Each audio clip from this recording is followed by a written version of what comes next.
Well, hello heroes and villains, my name is Ash and welcome back to my channel. It is finally time for the next chapter of the Libraries of Dragons Readathon, which is a readathon that I obviously host. This is a D&D inspired readathon, not exactly the same as D&D, but obviously a lot of influence in regards to the actual tabletop role-playing game that is Dungeons & Dragons. So if you're part of this readathon, thank you so much for returning, and if you are new, I have a whole playlist talking about this, a whole bunch of things. This is chapter 4. We've been doing this, I think, over 2 years now?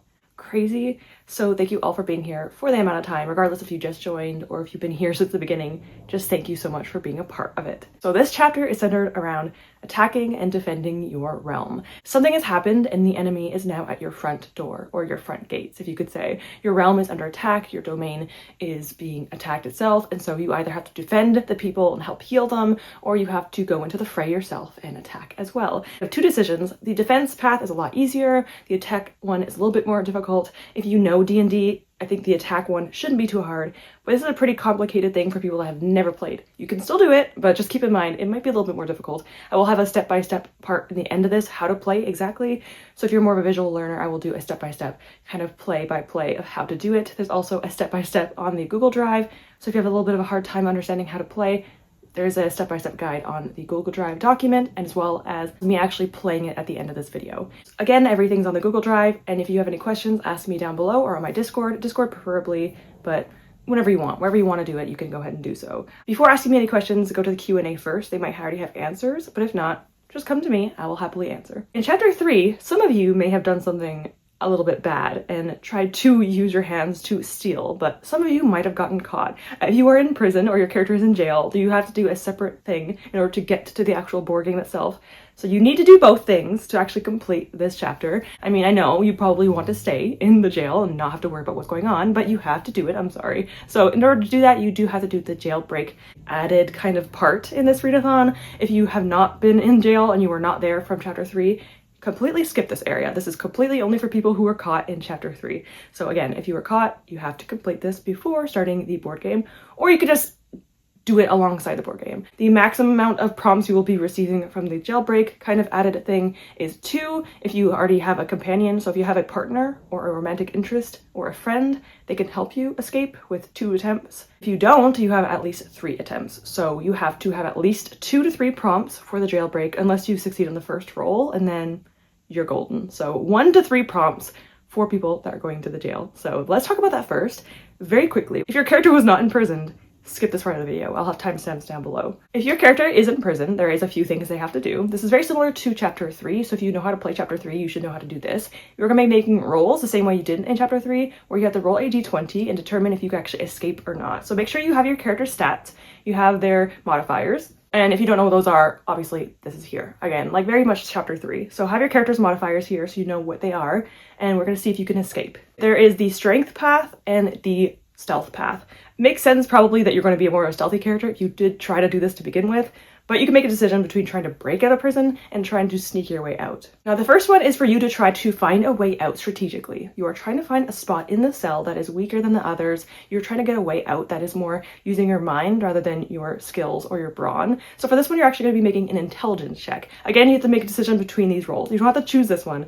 You have to have, I think there's 4 options to choose from, so this is one of them. Then go ahead and roll a d20. You need a DC 14 intelligence, so you need to roll, add your modifier, and get a 14 or higher. If you succeed on this prompt, you have to read a book off of someone else's shelves. So for example, something in someone else's background. So for example, if you see a book behind me that you like, you can add this to your TBR. It could be any booktuber, it could be anyone online, social media. As long as they have it in their background on a shelf, look for it, find something you like, and steal off their TBRs. It's kind of mostly just seeing if you could find something that you like, very similar to the prompt itself. If you fail this prompt, you have to read a book with a minimalistic cover. So a cover that has very little on it. I would say like the Poppy War example doesn't have much on it. It's just like one person on it and that's it. So it's just like a minimalistic, very simple cover. The next option is for your character to try to lockpick out of the cell, try to escape on their own. This is going to be a DC 14 dexterity check. So usually I think if your characters are pretty stealthy, dexterity is probably going to be their best stat, or at least one of their best stats, I hope at least. So for your 14 dexterity check, you have to roll on the die, and if your modifiers add up to 14 or higher, you succeed. If you don't, you get 13 or under, you fail. If you succeed your dexterity check, you have to read a book with a key on the cover. If you fail your dexterity check and you get a 13 or lower, you have to read a book with a lock on the cover, or like a door, a doorknob, something that kind of reminds you of a lock. So it could be a chest, it could be whatever you want to do. I will let you stretch this if you have to, because this is kind of a tricky prompt, but I think you can do this. You got this. You could do it. So the next possible prompt or the way to get out is using your strength. So instead of trying to get away stealthily, you are going to try to get out another way. The first one for the strength path is to try to intimidate the guard. I don't know if your character would do this, but hey, it's kind of cute to imagine like the really silly, cute character intimidating a guard. And honestly, the realm being attacked probably does help. So as usual with the other ones, you have to roll a DC 14 strength check. So you have to make sure that you get 14 or higher to succeed. If you do succeed, you get a 14 or higher. You have to read a book with a main character who is powerful, intimidating, a very, very strong main character. One that is probably just terrifying for most people. This is obviously also like up to interpretation. So if you think this character is scary or you think people could be intimidated by them, even if they don't look intimidating, maybe they act like it, maybe they're really powerful, so people are terrified of them. And if you fail your intimidation check, you have to read a book with a sweet main character, a character who is nice and endearing and sweet and kind instead of being the opposite. If you want to just use your strength and your muscles, you could just try to break out with your own arms, which is kind of wild, honestly. For this, you have to make a DC 14 strength check. Again, roll the dice, add the modifier, and if it gets a 14 or above, you succeed. If you get below 14, so you get 13 or lower, you fail. If you succeed on this prompt and you get a 14 or higher on your strength check, you would have to read a book with something broken on the cover.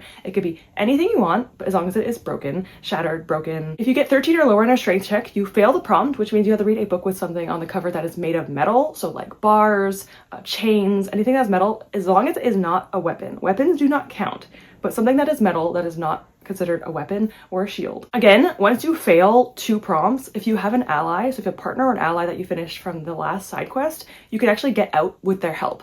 So again, maximum 2 if you want to, or if you do not have a companion, either a partner, romantic interest, or a friend, you have to wait until you do 3 attempts. If you fail 3 to 2 times, depending on if you have an ally or not, you can still escape. I'm not going to have you be forced to do like 10 skill checks. Some people probably roll badly all the time.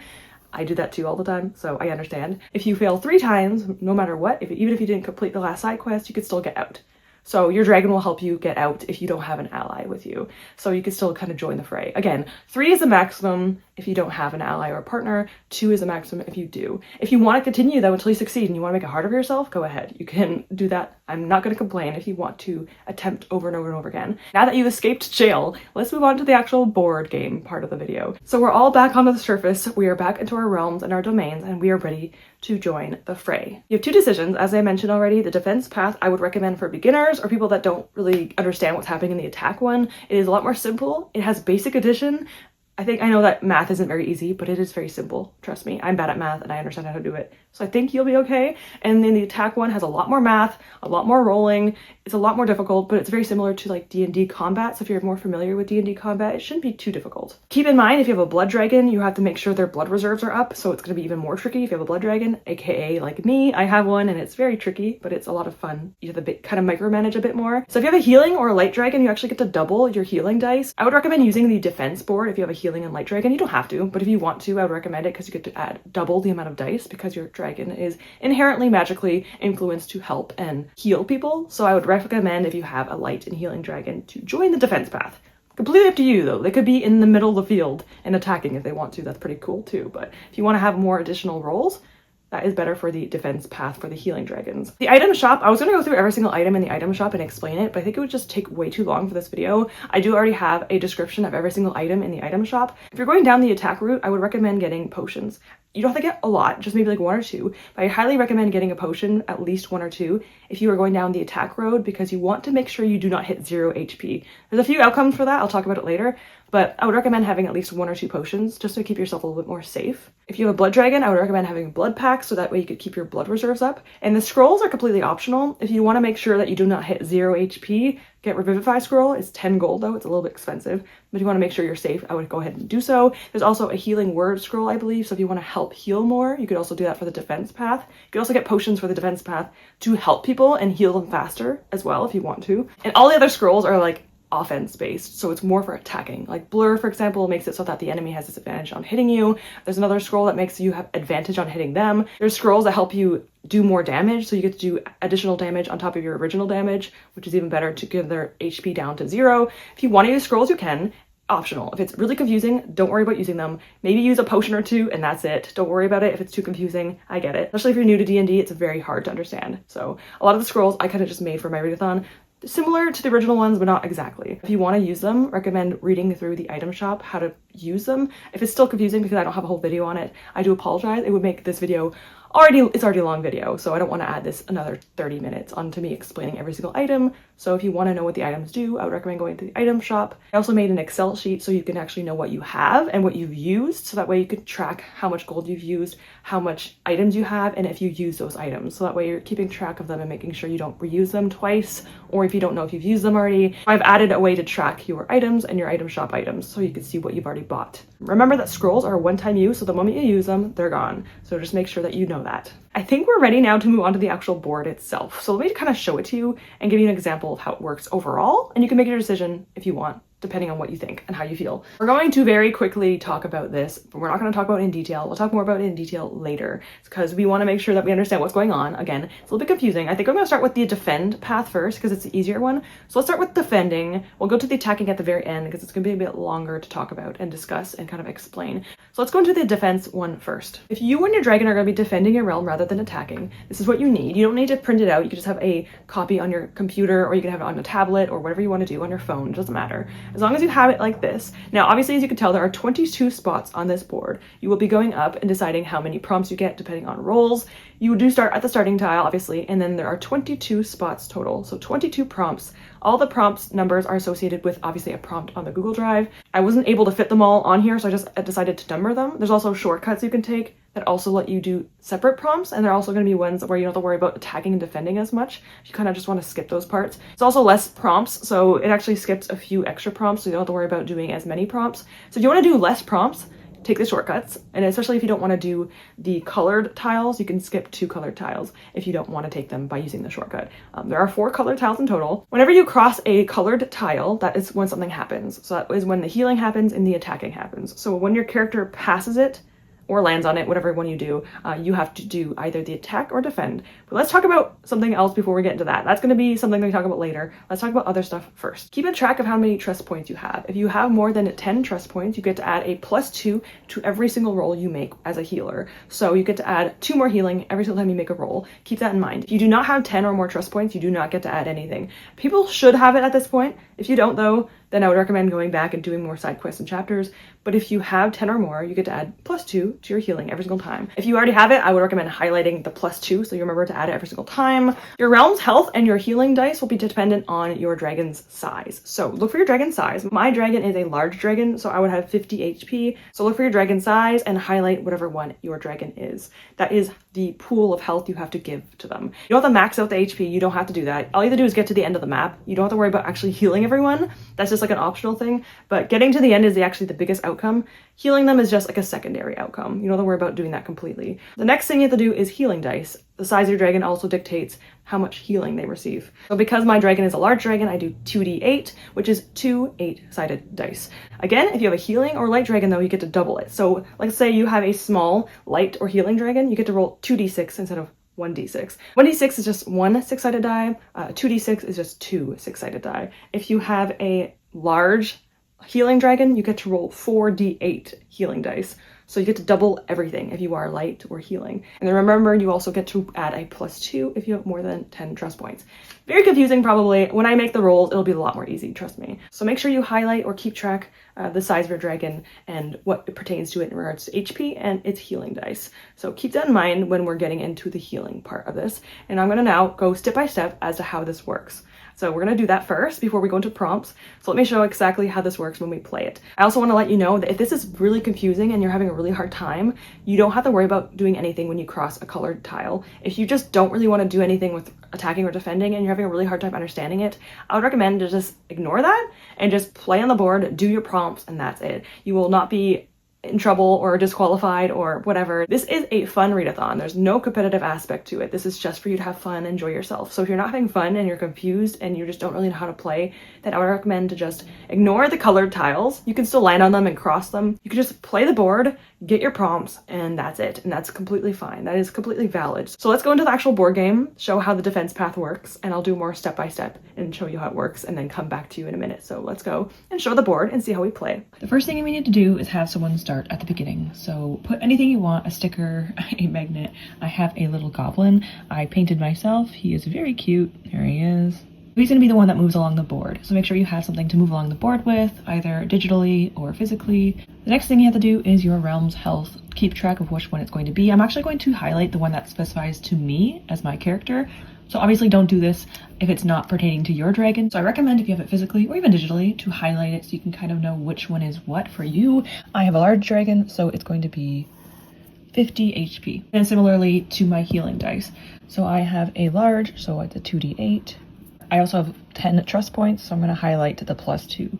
There we go. Everything that pertains to me is highlighted so that it's easy to remember later on. Just keep in mind if you have a light or healing dragon to double whatever your dice are here. With this in mind, the only thing I really need other than my little goblin that is going around the board are two different things. Number one is my movement die. This determines how fast I go around the board. There are a plethora of different kinds you can choose from, technically 5 total. So there's a 1d4, so a 1 to 4 sided die. This is the smallest one you can do around the board. The traditional 6-sided die, which is one that I feel like most people would usually see in board games. We have an 8-sided die, so this one is also really reasonable if you want to have a few prompts. A 10-sided die, and then a 12-sided die. I don't really recommend 12 because it would only take you potentially 2 prompts or even less than 2 prompts because 12 plus 12 is 24, so you might get to the end, but who knows? If you want to make it really, really easy, you can use a d12. If you don't have a real set of dice, you can just use one digitally. So you don't have to have physical ones, you could just use ones online if you have to, or have Siri roll number from like 1 to 6 or whatever. So you don't have to actually have dice if you don't have any. So yeah, it's not a prerequisite, but it is always fun to have dice. I'm going to be using a d6 for this, so that way it's a little bit easier. It's kind of like the traditional one. So I would do a d6 or a d8. Also, if you are rolling really, really badly and you want to kind of up your rolls, you are completely allowed to change your dice as you play. So maybe you're rolling like a lot of ones. You could just say, I'll do a d8 instead. So that way you have a higher chance of rolling higher numbers. Also, if you want to as well, you could also just do like, instead of a 1d8, you could do 2d4, which means that is technically you will never get a 1. You will only get 2s to 8s. So if you want to double your dice also, so make it easier for yourself, you can do that too. I have my movement die. Next, we're going to go on to our healing dice. I'm just going to have it next to the number. So I need 2d8, which means 2 8-sided die. So I'm going to put 2d8 right there, so that way I know where they go and how many I need to have. So I'm just going to put my healing dice right there, so every single time I go over a yellow tile, I have them available. So that is it. That's all the dice we need. So let's make our rolls to kind of see how this game is played. So the first thing we're going to do is we're going to roll, obviously, our movement die. So let's go ahead and do that. For presentation reasons, I might have to re-roll to rig this because I do want to kind of show you how this works. So I want to get under a 3 right now. Okay, well, that never happens usually, but of course I get a 6 right now. I don't want that right now. Okay. Okay. Okay, come on, man. You always roll low. What are you doing? There we go. So that is a 2. 1, 2. You get on the number 2 tile. This is obviously the prompt for number 2. So go to the document, see what prompt this is. And because we didn't cross or land on number 4, which is our color tile, we do not have to do any rolls otherwise. So if you land on a gray spot and you have not crossed or landed on a yellow, then you do not have to do anything other than get that prompt and move on. So let's move on to the next thing, which is to roll our d6 once more. So let's go ahead and do that. Okay, that is a 3. I can go 1, 2, 3 and go to 5, or I can go 1, 2, 3 and go to A.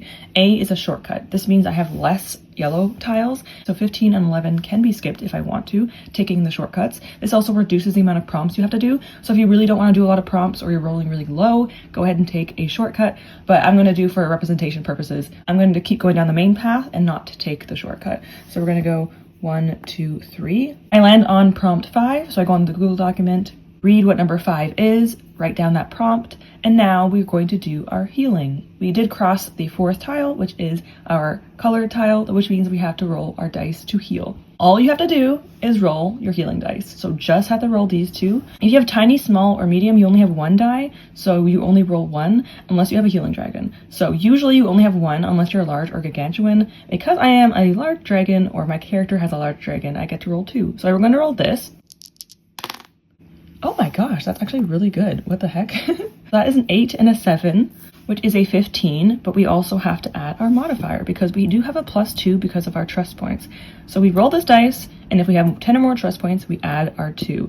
So that means in total, we have 17. Our number is 17. So I'm going to write 17 right here. to show that I have healed our realm for 17 points right now, and that's all we have to do. So just roll your dice, add them together, add a +2 if you have 10 or more trust points, and that's it. And write it down and continue, and that's all you have to do for the rest of the game. So I have 2 prompts right now, and I also healed for 17. So 2 prompts. Let's see if I get a 1. Okay, close, but no, not really. I land on 7, do prompt number 7, write it down, roll again. Oh my god, another 2. Prompt number 9. That means I have to go and put down prompt number 9, get a book for it, and roll again. We did not cross any yellow tiles, so we have to continue. Okay, that's a better one. 1, 2, 3, 4, 5, 6. It's actually a really good example because this goes to show that there are 2 tiles this time. So I got to number 15, but I did cross 11. I'm going to be rolling these twice instead of once because I crossed 2 tiles or landed on 1 and crossed 1. So I actually will be rolling this twice. I could have also taken the path and went to D instead, so I could have skipped that one. But for this case, I'm going to show you how it works if you get 2 in 1 turn. So I'm going to do my first one, which is number 11. So I'm going to roll my healing dice.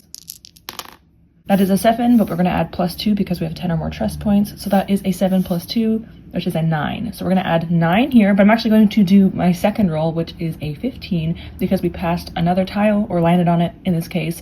So we're going to do prompt number 15, write that down, note it, get a book for that prompt, and also make our roll. So because I got to the 15, I'm also going to roll this one more time.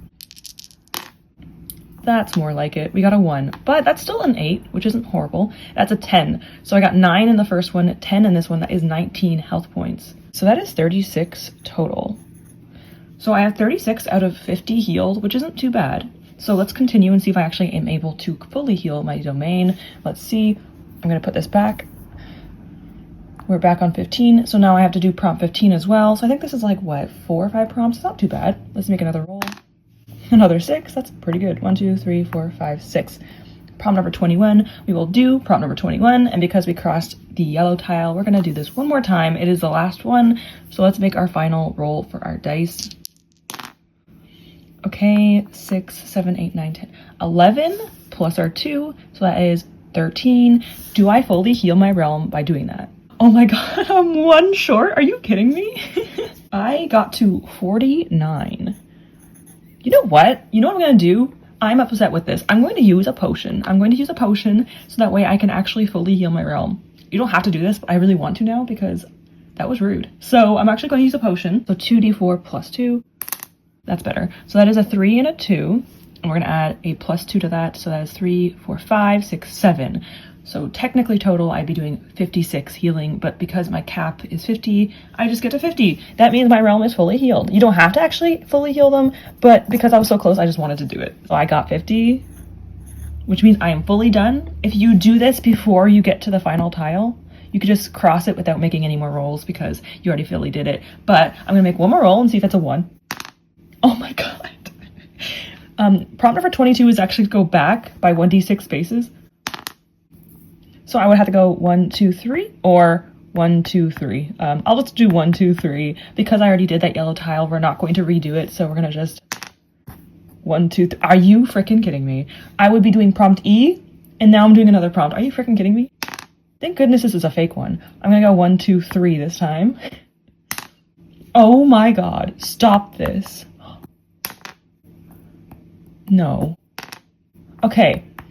That was horrible. So every single time you land on 22, you go back, you have to redo that prompt. So you have to do prompt 19, prompt E, and then I would also have to redo prompt whatever the other one I landed on. That is wild.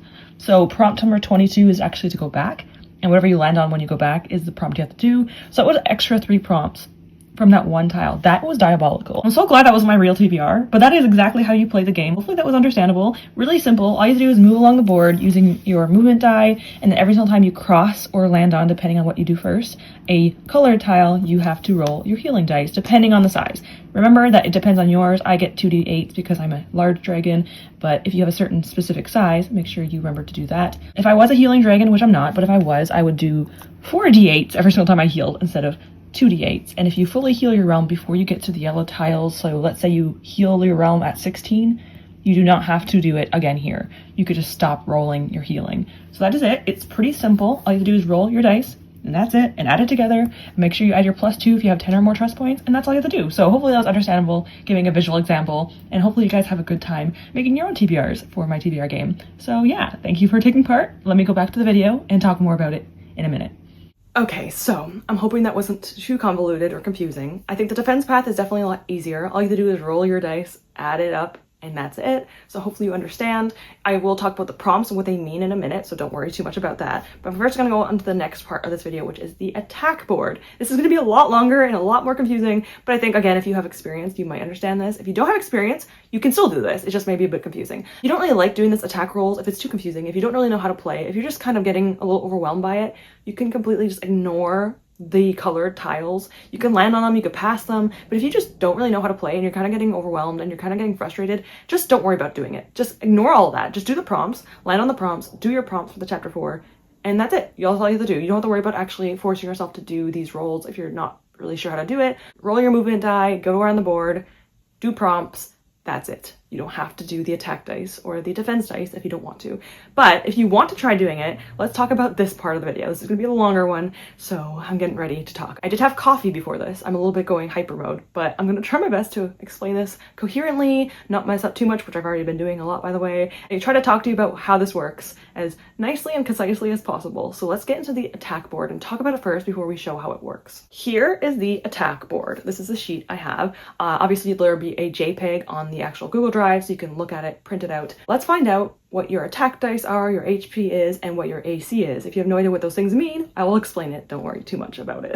The first thing you have to remember, again, is if you have 10 trust points or higher. If you have 10 points or higher, you will get a +5 to every single d20 roll for attacking, which means that if you attack your enemy, you get to add a +5 to your roll, meaning that you have a higher chance of hitting them. If you do not have 10 or more trust points, you only get to do 3 or a +3 modifier. I recommend at least having 10 trust points before starting this chapter. You should at this point have 10 or more trust points, but in case, I would recommend going back, and if not, +3 is still good, but your enemy will always have a +5. So your enemy will always add 5 to their rolls, and you will have to add 3 if you don't have more than 10 trust points. So again, highly recommend it if you haven't already done that. So if you have 10 or more trust points, or you don't, just highlight whatever one specifies to you. Next, everything associated with your dragon. So this shouldn't be too difficult. The next thing is based off of your size of your dragon. Whatever the size of your dragon is will determine your attack dice. So this is how much damage they're going to be doing if they do hit you. So also determine the enemy's attack dice. The dragon size that you're fighting is the same size as your dragon, just to make it a bit more fair. So you have to make sure that this is also your enemy's dice as well as yours. So keep track of what size your dragon is. So for example, mine is a large dragon, so my attack dice would be 2d8 +5, which means I get to roll 2 8-sided dice, and then I get to add 5 to it.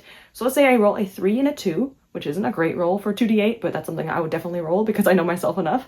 So a 2 and a 3 would be a 5, and then you add another +5, and that is 10. So I'd be doing 10 damage. If you have a small, you do a 1d6 +2, you roll a 6-sided die, and you add a +2 to that roll. So if I roll a 2 and I add another 2, it's a 4 damage. So keep track of what dice you have to use for your character. Tiny Dragon uses a 1d4, Gargantuan uses 2d12, etc, etc, and then you have your modifier to add. I'll talk more about this in the actual gameplay aspect of this video, so if you're confused still, I will have this in the gameplay. It shouldn't be too hard to see when you actually see the visual example of it, but if it's confusing, I'll talk more about it later on, so don't worry too much about it. The next is your dragon and your enemy's health. So whatever the size of your dragon is also the size of your enemy's dragon, so you both will start with whatever size your dragon is. So I have a large dragon, so that means my HP and my enemy's HP will be 50. So I recommend putting whatever size your dragon is, the HP right here. So your enemy and you will have the same amount. So I have 50, so I would put 50 here and 50 here. If you have a small, you do 20 and 20. If you have a gargantuan, 80 and 80, etc, etc. So put the numbers up here to kind of keep an eye on what your HP and what your enemy's HP is, and then obviously decrease it as you make hits, get attacked, they get attacked, etc. And now we're moving on to AC. AC is your armor class. It's pretty much your defense, kind of like wearing armor. Every single dragon, except for 2 different kinds, have a 14 AC. When you roll your d20, which is your 20-sided die, you roll it, whatever number is on it, you get to add your modifier. You have a +5 if you have 10 or more trust points. So let's say you roll a 8 on your d20. Realistically, that wouldn't hit anything, but you add a +5 to it. So 8 + 5 is 13. So that means you do a 13 to attack. AC essentially tells you if it hits them or not. Every single dragon species, except for 2, have an AC of 14. So if I hit someone with a 13, that does not hit, it misses. So it actually does not hit them. No damage is dealt because their AC is 14 and I rolled a 13 total with my modifier added. So highlight that if you have a dragon, if they're not fire or if they're not blood. So if you have anything that's not fire or blood dragon, your AC will be a 14. If you do have a fire dragon, you have a higher AC. This was described in chapter 1 that you have a higher defense. Your AC is a 15, which means they have to roll a 15 or higher to hit you. If your rival is a fire dragon, this is not great. So if you're a water dragon, your rival is a fire dragon. That means they have a +1 to their AC, which means they're harder to hit than usual, but only by 1. So hopefully it's not too difficult. But if you have a blood dragon, which is the enemy of the celestial dragon, they have the lowest AC because their scales are porous to kind of absorb blood. So a blood dragon has a AC of 13 instead of 14 or 15. So blood dragons, like my dragon, has a 13 AC, which is the lowest one of all dragons. So whatever one pertains to your dragon, just make sure you highlight it to determine and remember what your ACs are. Your rival will be whatever your rival is in the document. So if you don't really know, it will be there. Blood dragons, example, have celestial. So if you have a celestial dragon, your enemy is a blood dragon. So you'll have a higher AC than them. If you are water dragon, you're fighting a fire dragon, which they have a higher AC than you. If you also want to decide who's attacking you, it doesn't have to be a rival. It could be whoever you want it to be based off of your character's like story, kind of what it would work with them, kind of how you would envision it. So for example, if you are a water dragon, but you think that the ice dragon would attack you, go ahead and do so. I wouldn't mind. Completely decide whatever you want to do. If you don't really have a decision or you don't really care, just go with your rival dragons because that kind of just makes sense. My romance interest is a celestial dragon. Well, not the dragon, obviously. The dragon rider of the enemy dragon is my romance interest. So this is the first time she's attacking me, and I'm kind of excited about the fact that they're going to hate each other in this chapter, but maybe in the next chapter they're going to start to like work together. I don't know, but I'm kind of loving the idea of it. So I highlighted every single thing, as you can see, that determines like my dragon, everything that kind of correlates to me. If you have a blood dragon, also make sure you have your character sheet where your blood reserves are. Here they are right here. I'll talk more about this when I talk about the board. With all that confusing stuff to the side, let's get to the actual board, and I'm gonna actually make rolls and I'm gonna actually show you how it works. So we're gonna go to the attack board. We'll come back to you in a second and we'll talk more about what to do after. So we're gonna talk about the prompts after this. So let's go to the attack board and determine what to do. Hello everyone. We are here to do a visual example of how to play the attack board. This is going to be pretty easy. I'm going to show you how it works. I'm going to play the entire game, hopefully really quickly, so you can kind of see how it works. It shouldn't be too bad once you kind of see the gameplay, so hopefully this will help you a lot if you're a visual learner like myself. Before we begin the actual board, let me talk about the blood dragons. Skip this part if you do not have one, but make sure you have your blood dragon sheet before you start to play. This is a tiny dragon, this is a small dragon, this is a medium dragon, this is a large dragon, and this is our gargantuan. Every single one is by 5s other than the gargantuan because it's the biggest one. So my maximum would actually be 5, 10, 15, 20. There's a little marker to show me where mine is. So I would have 20 maximum spots for my blood reserves. I already played my game, so this is how much I had at the end of it. So not too bad. As long as you don't get hit too often or you don't get crit on you too often, it shouldn't be too bad. So just keep this in mind. Every single time you get hit, you reduce this a certain amount, and every single time you attack, you increase it. It's a little bit more micromanaging for my blood dragon friends, but it shouldn't be too hard. It is easy to forget sometimes, so try your best to keep it in mind. I'll try to remind you as I play the game as well. First thing I'm going to do is actually highlight everything that pertains to my dragon. So the first thing is that I do have 10 or more trust points. So I'm going to add a +5 modifier every single time I make my attacks to see if I hit. So this pertains to me. I'm going to highlight it. You don't have to have this physically. You can do this digitally as well if you want to. My attack die will also depend on your dragon, so keep in mind which one is your size. Mine is a large one, so I'm going to highlight that. My health is also a large dragon, so I'm also going to highlight I have 50 HP total. And my armor class is also different. I have a blood dragon, unfortunately, so I have an AC of 13.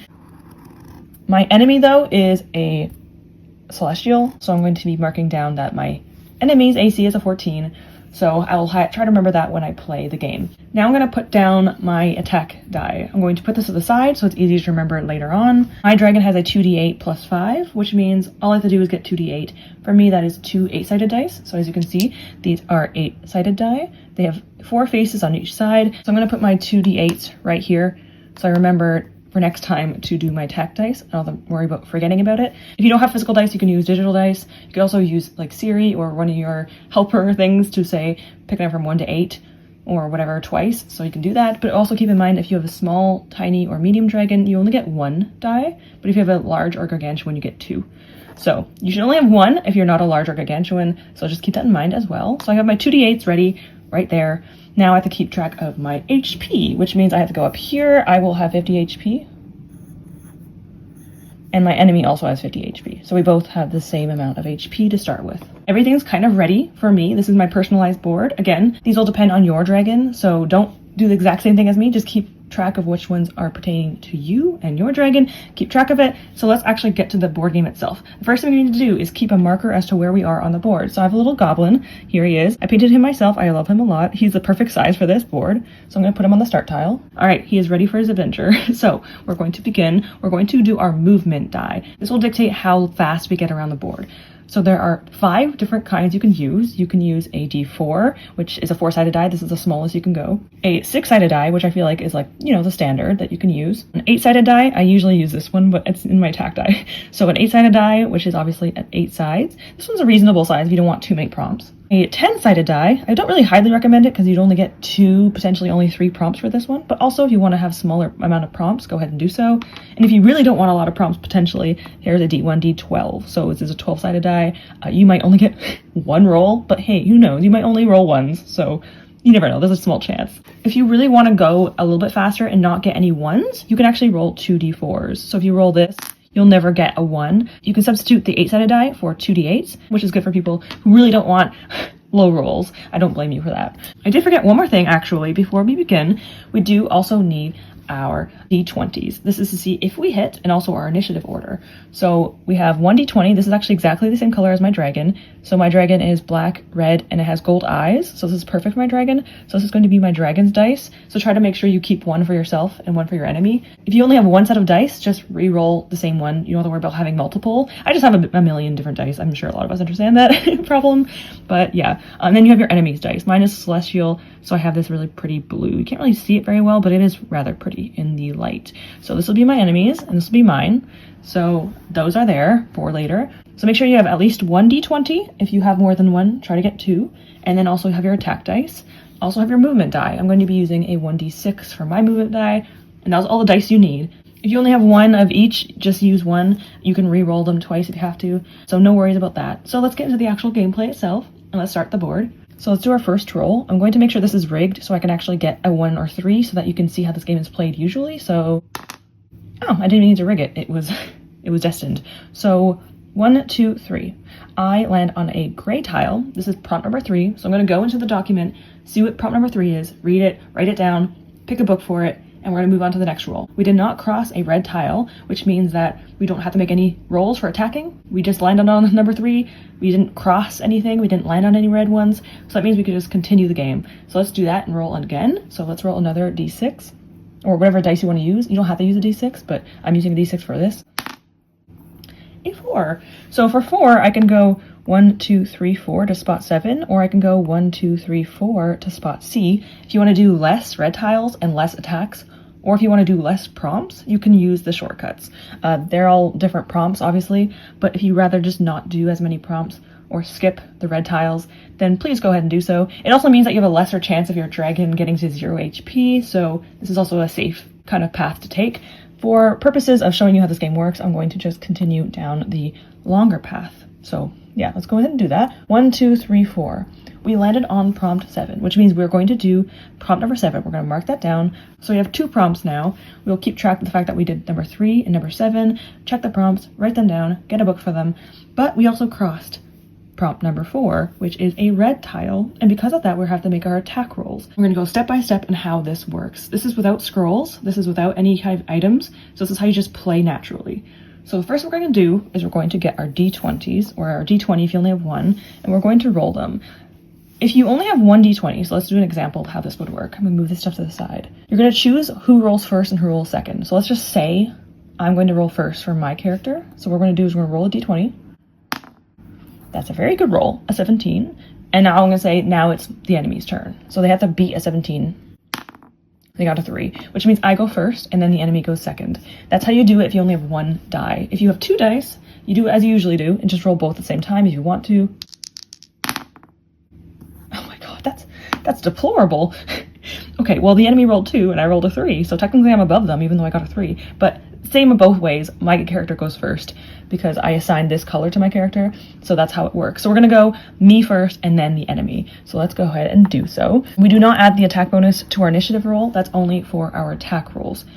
So now we're going to be doing the actual attack. My character goes first because I rolled a higher number, so I'm going to take my d20 and we're going to add a 5 to this. This is our attack bonus because we have 10 or more trust points. We have 5 to add to this. If you do not have 10 or more trust points, you only get to add 3 to this roll. Their AC is a 14 and I get a +5, so I need to roll a 9 or higher to hit them. Let's see if I do it. I got a 10. Exactly. I got a 15 and their AC is a 14, so I do hit them. So this is what we do now. Because I added my 10, I added my 5, that is a 15, their AC is a 14, that means I hit them. As long as I get 14 or higher, it hits them. So now we're going to attack the enemy. So we get our attack dice right here. Whatever your attack dice are, if you do hit, we're going to make sure we keep that in mind. We're going to roll our 2d8s for my large dragon. That is a 6 and a 4, which is 10. So that is a 6 + 4, which is 10. We add a +5 to it. So this is going to be a 15 total, which is a pretty good roll, honestly. 2 things I need to do. We're going to have to reduce this by 15. I'm going to do that in a second because I'm talking and I need to make sure I can focus. But we're going to reduce 15 from the HP from our enemy. Because I have a blood dragon, I also get to increase my blood reserves, which is really good. So I did get a hit on them, so I get to raise this. If I get hit, I lose 6, and I also gain it if I hit them, which is actually kind of terrifying now that I think about it. Oh my gosh. 1, 2, 3, 4, 5. Because I can't max out more than this is a gargantuan side, I have to stop here. So my character's dragon is now maxed out, which is good because I'm probably gonna get hit soon. So this is great. Okay, now that is all marked down, it is time for the enemy. I'm a little bit scared because they can get a net. I shouldn't say that. I'm not gonna say that. It isn't even real. Why am I worried? I'm stressing out for nothing. So I will reduce this when we stop this turn, but let me now roll the enemy. The enemy also gets a +5. Even if you have less than 10 points of trust points, they will add a +5. So I really hope you don't have less than 10 trust points. Okay, so we're gonna roll this. All they need is an 8 or higher because my AC is only a 13, which is not good. So they just need 8 or higher. Well, clearly they do hit me. They got a 19 total because they rolled a 14 and they add a +5. That is a 19. So they do hit me, but they did not get a 20. So that's something at least. They get the exact same attack dice as me as well. So they will get the exact same kind of dice as I do. So we're going to roll 2d8 for my dragon size. That is a 7, and then we're going to do a +5 to that. So that is a 12 total. They did less to me, but there's still a chance. And because they hit me, I'm going to now reduce the amount that I just got back from them for my blood reserves. Only if you have a blood dragon. You have to do this if you don't have one. 6. So I'm okay. As long as you don't drop to 0, you're okay. So we're going to move on to our next roll. We're going to just continue down the board. We are done our attack. So let's continue down the board as we usually would. So as you can see, I actually did reduce our HP, so now it is accurate. If I wanted to, I also wouldn't mind if you guys used your potions now. I wouldn't really recommend it because it doesn't look like, even if they crit, I don't think they could, wait, could they? Even if they crit right now, they wouldn't be able to get me to 0. So I'm not going to waste 8 potions just in case, but just keep in mind, they don't use potions at least, but you can if you need to. You can also use your scrolls. So if you use a scroll like Blur, for example, if you use Blur Scroll, that means when they attack you, they have to roll with disadvantage, which means that they will roll. Let me just make a fake one. If you're using Blur, like I actually did in my TBR game, I made it so that it was harder to hit me because I have a blood dragon, so it's a really high chance they can hit me. Let me just say this is an enemy dragon making a roll. Because I use Blur, they have 2 turns, which means 2 red tiles, where they have to roll with disadvantage. So as you can see, this is a perfect example. They would have hit me, but because it's disadvantage, they have to take the lower roll, and that would have been a 3 + 5. That would be an 8, which means they would have missed me, which would have been great. You still have to use a scroll even if it fails and they still hit you, but it makes it a little bit harder for them to hit you. There's a lot of scrolls that also do more damage. You get to do your actual damage on top of extra damage as your character uses a scroll and your dragon does the damage itself. So just keep in mind you can use scrolls. I'm not going to do them for this because it's going to be too confusing for a lot of people. So for now, we're just going to do it around like the basics of how to play this game. If you want to use scrolls though, they are obviously available to you if you need them. Okay, now we're going to keep moving along the board as we usually would. So now that that attack round is over, let's keep going. Okay, that's a 6. If we did land on another gray one though, we would not have to do an attack. We would just have to do, let's say we rolled a 3. If we landed on a gray tile, we would just do prompt number 10 and keep going. So as long as you don't cross or land on a red tile, you don't have to worry about making attack rolls. But for this situation, we did roll a 6. 1, 2, 3, 4, 5, 6. I landed on 13. which means I have to do prompt number 13. But because I also crossed 11, which is a color tile, we're also going to do another attack. So I'm going to do this a little bit quicker than last time and not explain it as much. So we're going to roll. Like I said, this is Celestial. This is mine. So let's see who goes first. Okay, well, definitely the enemy is going first because they got an 18 and I got a 5. So the enemy is going to be going first this time around. So we're going to be rolling their dice to see if they can hit me. Like I said, they all need an 8 or higher. Okay, well, they do hit me. It's fine. Okay, so now they're going to do damage to my character. So we're going to roll our attack dice. That is a 7, and then we have to add the modifier, which in this case is a +5. So that's another 12, exact same one as last time. So that is 12. And now it's time to see what I'm going to be rolling if I attack them. So I also have to reduce my, oh no, this is scary. Let me see if I hit them first. If I hit them, I'm not going to reduce my blood reserves. If I do not hit them, I do have to do my blood reserves. So let me just roll this. I think I need 9 or higher, he said. 17. So I'm actually not going to reduce my blood reserves because they hit me and I hit them, so it kind of negates it. That means I also hit them. So let's see how much damage I do. Ooh, that's a good amount of damage right there. That is a 13 damage. Oh wait, that's a 13 plus 5. That's an 18 damage. That's really good. That is it for our attack round. I'm going to reduce this and come back to you in a second. I'm just going to say I actually could potentially bring the enemy to 0 before we get to the end, which is crazy.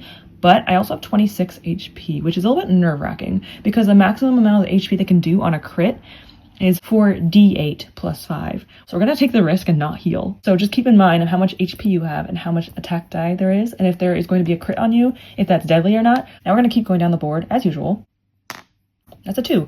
So if I wanted to, I could just take the shortcut and say, I don't want to do number 15. I don't want to do another attack round. So you can keep your dragon safe and you don't have to worry about getting hit again. So I really wanted to take the shortcut and say, nope, I'm not dealing with that. I could do it. So I could just go up here and leave. But again, for the sake of understanding how to play the game, I'm going to go past 15 and now we're going to make another attack. Just note what number prompt 16 is and put it down. Put whatever prompt for 16 is on the Google document. Read what it is. Note what the book is. And now we're going to do another attack roll. You kind of know how this works now, so I'm just going to do it really quick now without having to explain it all. Oh god. Okay, the Celestial one is going first, so let's go and see what they get. Oh, that was very close to a crit. It wasn't, but that's a 24 to hit, and that does hit me. So let's see how much damage they do to me. 8 plus 5, as you can see here. So that is 8, 9, 10, 11, 12, 13, which is exactly, I have 13. I'm just going to go like this. Which is I have 13 HP left, and let me see if I hit them. Okay, that almost wasn't a hit. If I don't hit though, let me just show an example. If I didn't hit them, like I got a 3 plus a 5, this would not hit. I would have to move on to the next round without making any attack rolls. But because I did hit on my first original roll, I'm going to see how much damage I do. I could end up actually finishing them off. Of course not. That's a 5 and that is a 10.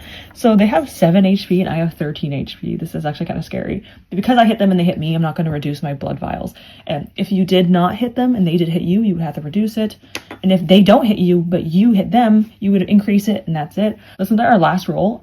This is scary because this could be the end of me and I'm not allowing it. So I'm actually going to burn a potion. So I'm going to roll 2d4 plus 2. So as you can see there, that is a 4 plus 2. That's a 6. So that's 19. That's still not high enough because they could still crit on me. I don't know. That's scary. Okay, I have 19, but I'm not going to risk the chance of my dragon not surviving. So I'm just going to roll one more time. So I'm going to use 2 potions this time around. That's a 5 plus a 2. That's a 7. So I have 26. I'm just safer now. I'm not going to worry about this anymore. So yeah, even if I don't get hit next round or get critted on, I don't want it to be a risk. So let's go into our last round. 1, 2, 3, 4. We landed on a 20. We landed on the color tile. That doesn't actually make a difference. It's just a separate prompt. So this is a different prompt. Write that prompt down, note it, get a book for it. And this is our final attack round. So let's go really speed round, okay? They roll first, so they are higher than me. Their initiative roll is higher, so they will go first. Okay. They still hit me, but they do not crit. So let's just see what they do on me because they did hit me. That's actually a pretty big number. That is a 17. Oh boy, 17 damage. But the thing is, I still survive. There's no more attack tiles, so I'm safe. Let me see if I hit them first. Oh my gosh. I got a nat 20. Oh, they're not going to survive this. They're not surviving this. Okay, so either I have to roll this twice or I just roll 4 of them. I'm gonna roll 4 of them. That's fun. This is a great way to end it. Okay, these are decent numbers, not great numbers. So that's a 5 and another 5, and that's 5 and 5, that's 10, plus another 5 is a 15. They are at 0 HP. You don't have to do this, but that's wild.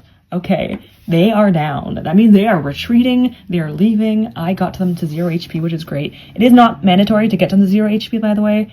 This actually did not happen in my TBR game. I just got really lucky in my rolls, but that's how a crit works, and that means I also get to add 6 more blood vials, because that actually crits means you actually get to double the amount of blood that you receive or remove, depending on what you get. So I actually got to max out my blood reserves at the very end. That is amazing. So that's exactly how you play. I'm gonna make one more roll. If you roll 22, you actually have to go back. So, oh my god, that's horrible. 1, 2, 3, 4, 5, 6, or 1, 2, 3, 4, 5, 6. Whatever you land on, you have to do that prompt if you land on 22.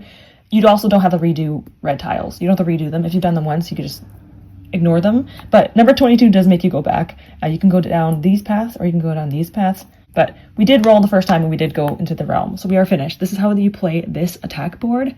Hopefully it was a bit more understandable when you get to see it yourself. Just keep in mind, these will pertain depending on your dragon. You use whatever one pertains to your dragon's size. Same way goes also to your dragon's health. And your enemy will share the same health and the same amount of attack dice as you. The armor class will depend on the dragon's typing though. So keep all that in mind. I think you know how to play this now, hopefully. If you don't, go ask me on Discord or wherever you want to ask, or you can just go on the board without caring about these tiles. You can literally just go doing this prompt, doing that prompt, doing that prompt without doing anything with the attack dice if you're having a hard time. So yeah, that is all for this. Hopefully you understood it, and I'll go back to the video in a second and talk more about what to expect and also the prompts. So that is how you play the board, but I need to talk about a few more things for the attack board. If you drop to 0 HP, what happens? There are 3 different outcomes that can happen when you hit 0 HP. 1, if you do not have a Revivify scroll, that means your character might just not survive. Your character and your dragon will just be gone. That is a possibility, although it is literally only if you want it to happen. Literally, I don't know who would want it to happen, but if you want to make this as realistic as possible, your character to just go, your dragon, and you are gone. You fought and it didn't work out. You really have to be trying, because you could take potions anytime you want and you don't have to worry about that happening. So I recommend having potions with you, having a Revivify scroll with you, so that way you don't have to risk that. The second outcome is that you have a Revivify scroll, which means that you could continue where you left off. Wherever you fell, you continue and you wake up. You only have 1 HP when you return, so you have to heal yourself, so that way if you get hit again, you don't just go back down. So make sure you heal yourself after you do Revivify scroll. Unless you're on your last colored tile, then don't worry about it. If you have colored tiles coming up and you use a Revivify scroll, heal yourself up a little bit so that way you don't fall again. The third option is if you don't have a Revivify scroll and you don't really want to have your character be gone forever, you have to go into the defense board. So keep every prompt you've already done in the attack board and move on to the defense board. What's going to happen is that your ally or your partner, hopefully you have one at this point, your ally or partner will actually save your life, and they'll be the one that you kind of control in the defense board as they take you and your dragon and bring you to different sections to heal you guys. So they're going to heal you,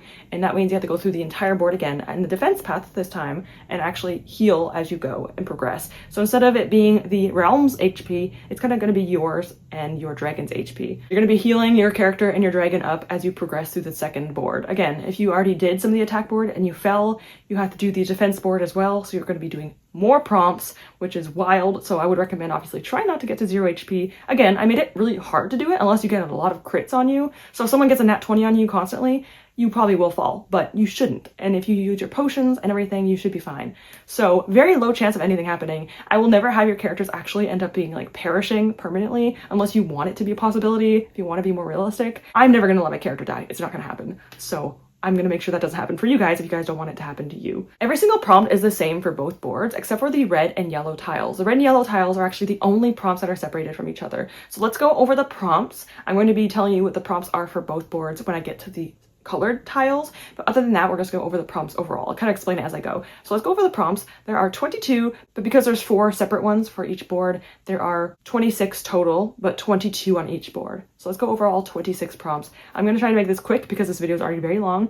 So let's go over the boards really fast. I'm gonna have to put my glasses on because I won't be able to read very well. So I do apologize for the glare, but I can't see very well without them when it comes to reading text. So I'm gonna tell you what the number is and what prompt associates with it. So prompt number 1 is to read a new to you author, an author you've never read from before. Prompt number 2 is to read a book featuring magic. This could be any magic of any kind. Spot number 3 is to read a book with a seasonal word in the title. This could be based off of a holiday. It could be based off of anything that reminds you of a season. So fall, snow, eve, tree. It could be any season. It doesn't have to be Christmas. It doesn't have to be winter. It doesn't have to be fall. Whatever you're doing this chapter in, you can try to associate with a season if you want it to, as long as it's a seasonal word. Be creative. It can also be a holiday word, obviously. It can't be on the cover though. It has to be in the title. So even if there's like a tree on the cover, does not count. It has to be in the title itself. Prompt number 4 is to read a book on the opposing side. This essentially means that you are going to be reading a book from the complete opposite side of the world to you. I learned this is called the antipode, or like the antipode map, where there's a actual link on the Google Drive where you can find exactly where the complete opposite of the world is to you. All you have to do is find out what your antipode is and read a book that is set in that location or an author that is from that location. For example, I'm from South Ontario and my antipode is in the middle of the ocean. Whatever landmass is closest to you, count that for this. So I am in the middle of the ocean, but the closest landmass to Southern Ontario is Australia.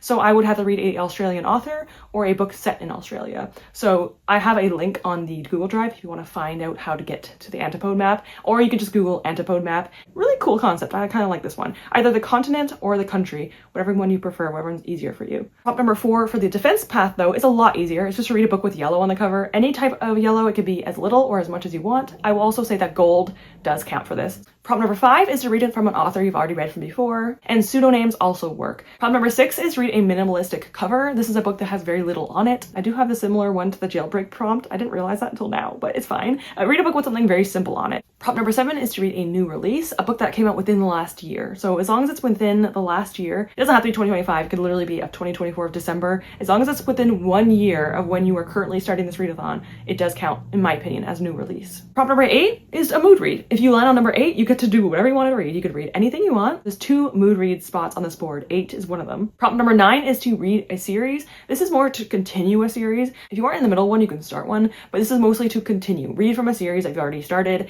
Continue one of your series. I think a lot of us need to do that, including myself. So this is a good one to hold us accountable. Prompt number 10 is to read a non-illustrated cover. This is a cover that has something real on the cover, has a photograph, has something, an image of something that is obviously real. It's no illustrations. An example of that is The Only Good Indians. There is a photo of a stag. There is no actual like drawing of one. So this is a good example of that. As long as there's a picture on the cover and no illustrations. This actually might be pretty difficult for some people. Again, I'll let you do up to your discretion. I will let you count it if you think it counts. So no pressure if you can't figure this out. But again, there should be a few books with real things on the cover. It did take me a few seconds though to look for one because that's actually kind of difficult to do. For prompt number 11 for the attack board is to read a book with a human-made item on the cover. So something that humans have created themselves by their own hands. So it could be a building, it could be a weapon, it could be furniture, it could be anything that you would think that a human made themselves. Unfortunately, humans don't count because that is like a natural occurring thing that we do. It's not something that we actually like make with our own hands. Something that does not happen naturally. Creating things are not completely natural. We have to make ourselves. So that is something, as long as it's man-made on the cover, it does count for this prompt. Prompt number 11 for the defense path though is to read a book with a T on the cover. I think lowercase t is the one I specified. So it has to be a lowercase t in the title of your book. This is actually a little bit harder than I thought because like a lot of books have like capitalized covers.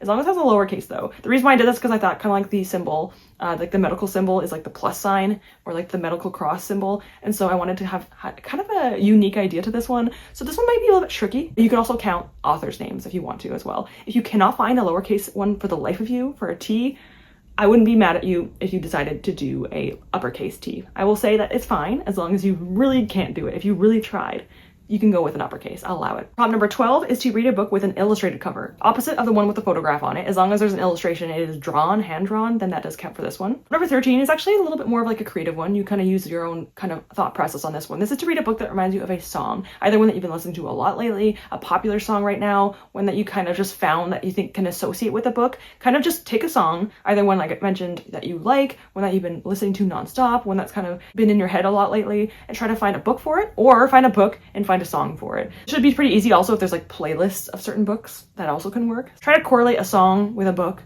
and or vice versa. Prompt number 14 is our second mood read spot. So again, this is a really good spot if you want a mood read. So this is our second and only other mood read spot on the board. Prompt number 15 is another colored tile. So this is going to be attack and defend as usual. For the attack 15 prompt, this is to read a damaged book or a used book. So a book that is not technically brand new. It's not one that you own, or maybe it is, but it's just one that you maybe a little scuffed up. For example, I have one that's like water damaged, so that would be perfect for this. I'm not going to use it because I don't think I landed on it when I did my part of the TBR video. A book that is damaged, one that is borrowed, etc., etc. One that is not brand new. And I will say library books will count for this as well. For the defense path for prompt number 15, this is the opposite. It's read a new book, recently purchased, or just one that looks brand new. It doesn't have to be brand new, it just looks nice and pristine. Prompt number 16 is to randomize 2 vowels and have that be in your title. There are a few ways you can do this. You can assign the vowels A, E, I, O, U, and Y. I am counting Y for this.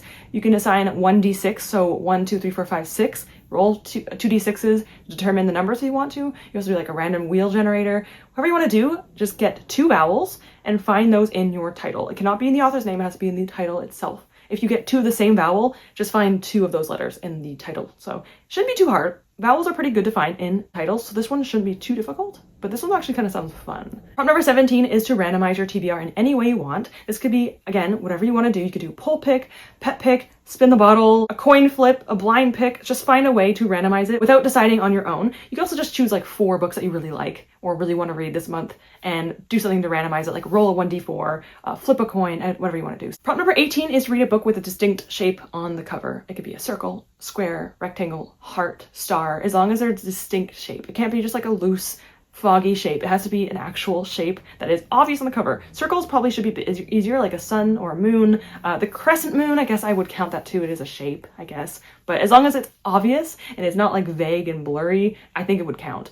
If you are having a really, really hard time with this, you can stretch this prompt. I would say even like O's have circles. Like this O looks like a perfect circle. You can count that. If you really have a hard time and you just don't know what book you want to choose for this, you could choose a book with a capital O on the cover, or even capital A's, because A's have triangles in the center. So if you're having a really hard time, I will let you stretch the prompt and do that. We're almost done. Prompt number 19 is to scroll through social media and find the first 3 books that you want to read, or like your want to read list, and pick through one of those things. It could be like on Goodreads scroll. This could be, again, in like someone's background. If you see 3 books that you really like in the background of someone's video, the first 3 that you see that is on your want to read list, you have to choose between those 3. The first 3 books that you see in your library that you're interested in, anything like that. If you have a Libby app and the first 3 on your top that you have to read right now, you have to choose between them.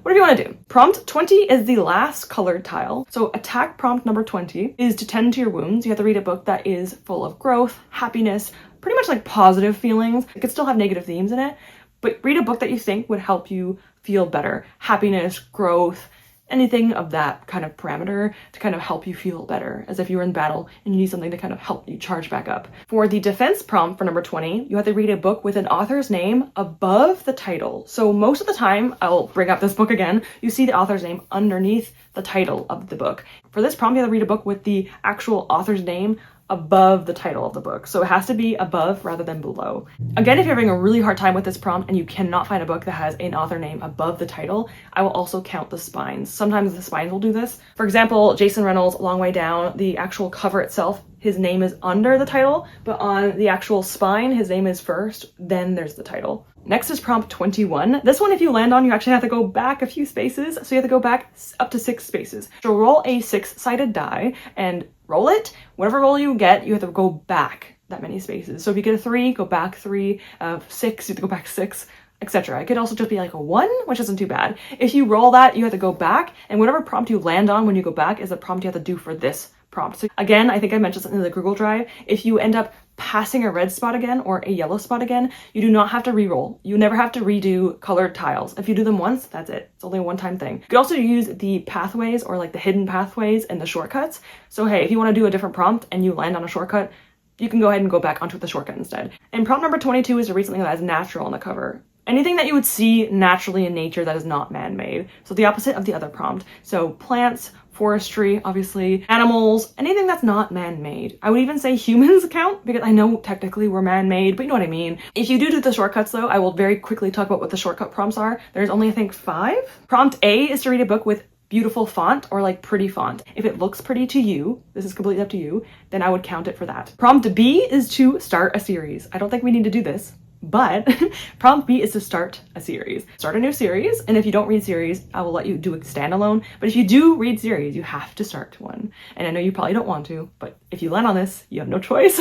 Prompt D is to read a book that matches a bookmark. So you can either do the vibe, the color scheme. If there's an object on it that reminds you of something on the cover, you can do that. If you don't use bookmarks, find a bookmark you really like online and then try to associate a book with it. I'll also let you just pick ebooks. Like if you have an ebook that you want to read, you don't have to have it physically to use the bookmark with. As long as you can find a bookmark that associates with that e-read or audio read, you don't have to worry about that. The last prompt is letter E, and that is to read a book that starts with the same letter as your first name.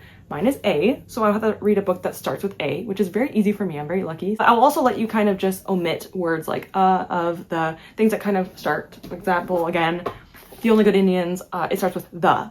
You can omit that because a lot of books start with A, of, the. It feels like it would be really hard for some people. So this book technically would start as an O for me if I wanted to omit this. A lot of books though do start with a.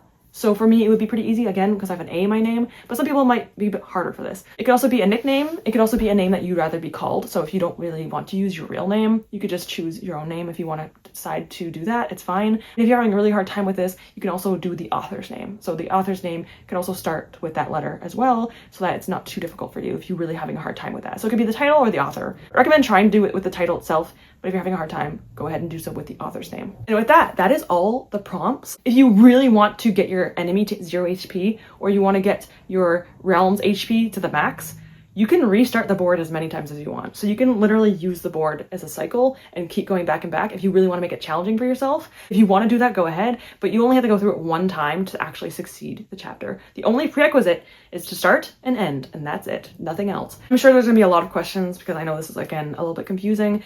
So I will be on Discord, so you can ask questions there. And I also have the comment section down below. So with that, I think that is all. If I forgot anything, I'll add extra clips because I really am trying to make sure I remember everything. Everything is written on the documents. I also have the document where it's all in tabs. So make sure you check the tabs. I think on your phone and tablet, it'll be a little thing on the bottom. So over here is my tabs. So for example, you'll see it, probably hard to see right now, I'm so sorry. But on the bottom right here are the different tabs, and it'll open up and tell you all the different places. So that way you can find where you want to go next. So there's like the step-by-step guide, there's the prompts, there's the jailbreak, and it's all nicely organized now. I love how they did that. It's so much better. Make sure you open the tabs up so you're not confused as to why there's no information other than like the front page. So yeah, I think that is all. I'm gonna have to edit for the next few hours straight, but I'm really happy to finally get this video out. It's been long awaited, and so I'm hoping it was worth the wait. Again, hopefully this was okay and fun, and I hope you guys have a great time. I'm really excited to hear what your roles were and how well you did. There's going to be a place where you can actually track your roles, your prompts. I always do this Excel sheet, so make sure you also have that if you want to keep track, or if you want to make your own, that's fine too. So I think that is all. If I forget anything, I'll let you know, but I think that's it. I'm very happy this is finally over. I've been filming for an hour and 5 minutes, and I'm just kind of getting tired of talking. I appreciate you guys so much for taking part. It makes everything worth it. I put way too much hours into this. I put so much time into this, and so hopefully it was worth it, and you guys have a great month in the month of December. You can start this anytime you want. It officially starts in December, but you can start this anytime. You can take months to do it. There's no time limit. You don't have to complete this in December. You don't have to complete it in January. You can literally take 5 months doing the prompts. There is no rush. There's no pressure. It's supposed to be for fun. I hope your roles are kind to you, and I look forward to hearing about what your prompts and books are going to be for whenever month you decide to start this in. Thank you so much for being here. Have a great day. Have a great reading month and some amazing roles, hopefully, and I hope to see you all soon. Goodbye, everyone.